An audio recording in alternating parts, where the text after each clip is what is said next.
Hello, this is Mr. Stansbury. I'm going to take you through some of the problems on the 3F assignment. First one we're going to take a look at here is number 3. Write g of x in terms of f of x. So here's our g of x, and we want to know basically what are we going to do to f of x to get to g of x. So write g of x in terms of f of x. So basically the big thing we want to figure out here is we want g of x equals whatever happens to f of x to turn it into g of x. So here's f of x. It just looks like all the points are simply going up 3, right? So even like this run right here goes up 3. So it's just going to be f of x plus 3. Okay? All right. Number 4, find the equation of the resulting graph g of x when f of x equals negative x squared plus 5x minus 7 is translated 3 units upwards. So if we're going to go 3 units upwards, we're just going to add 3 to the y-intercept. So we're simply just going to add 3 to this, and we get the resulting graph g of x. So we do g of x equals negative x squared plus 5x. Now if our negative 7 is moved up 3, it turns into negative 4, and that's our final equation there. Okay. 8, write g of x in terms of f of x. So here's our g of x. Here's our f of x. Okay. Okay. So we want to keep in mind we want to write g of x with f of x. So we got g of x equals, and we're going to have to do something to f of x to get it so it's the same as the g of x. So what are we doing to this line here? So it ends up at this line here. So you just want to think of in terms of the x. So when x is 0, this is at 1. So what do you have to do to that 1 to actually negative 1 to get to negative 2? So we say negative 1. We can do, say, plus 1, minus 1 equals negative 2, or it really could be negative 1 times 2 equals negative 2. Either one of those would work. And then you simply want to check it with something else. So at 2, we're at negative 2. So negative 2 minus 1 gives us negative 3, but that's not the case. It's actually going to be down here at negative 4. So negative 2 times 2 gives us negative 4. So we know that this multiplying by 2 has to be it. So we can say g of x equals 2 times f of x. Okay? All right. Number 10, find the equation of the resulting graph g of x when f of x equals 5 minus 3x is horizontally stretched with a scale factor of 3. Okay, I think the easiest way to figure this out is, like, to show you, is to actually I just graphed a couple points here. So 5 is our y-intercept, and then negative 3x is our slope. So we go down 3 over 1, down 3 over 1. Now it's getting horizontally stretched with a scale factor of 3. So basically, it's moving. This y value, this x value is getting multiplied by 3. So at 0, it stays at 0. At 1, it gets multiplied by 3. So now it's over at 3, and at 2, it gets multiplied by 3, so now it's over at 6. So now we end up with this line here. And so really we just got to figure out what the equation of that line there is, and it's y. Well, let's see, it's g of x. We got it right. G of x equals, the y-intercept is still 5, but now our slope is down 3 over 3, down 3 over 3, so it's negative x would be our slope instead. Okay, so when you get horizontally stretched, you're multiplying the x's, so that, like, really what you want to do to figure out what it's going to turn into, whatever your scale factor is, if you're horizontally stretched, you're going to divide by that 3, and there's where we get 5 minus x.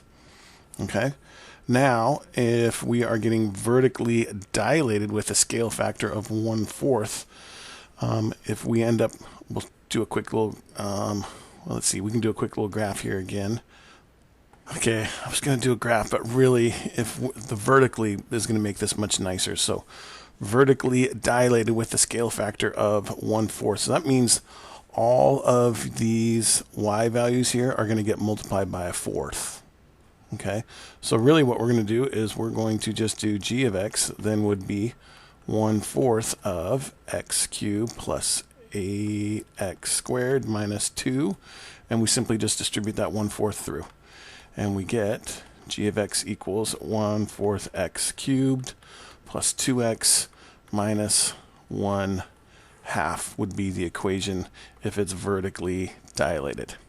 Okay, so again, really quick, if it's horizontally stretched, you're going to divide by the factor, and it's just the x. We leave the y alone.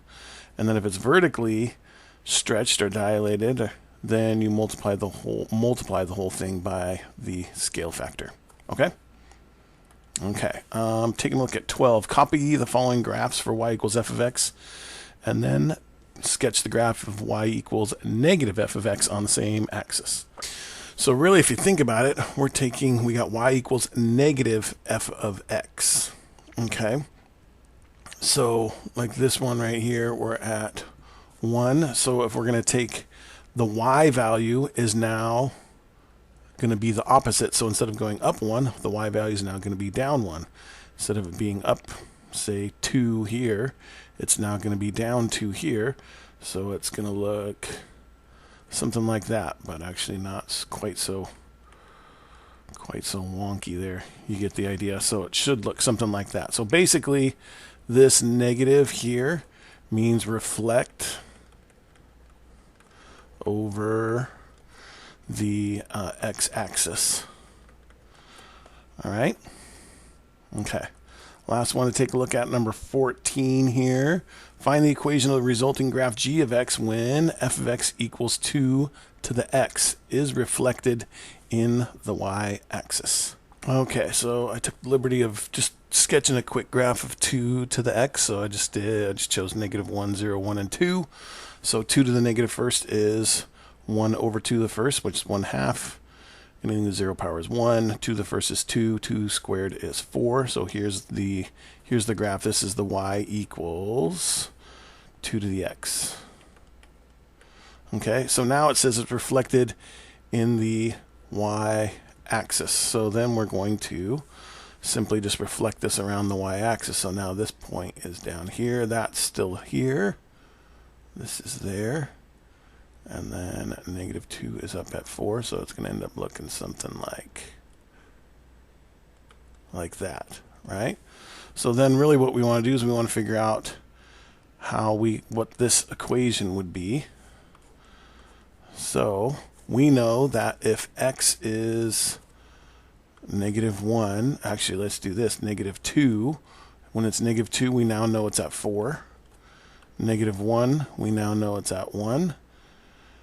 0 is still at 1, and then 1 is at 1/2. Sorry, this is 2. There we go.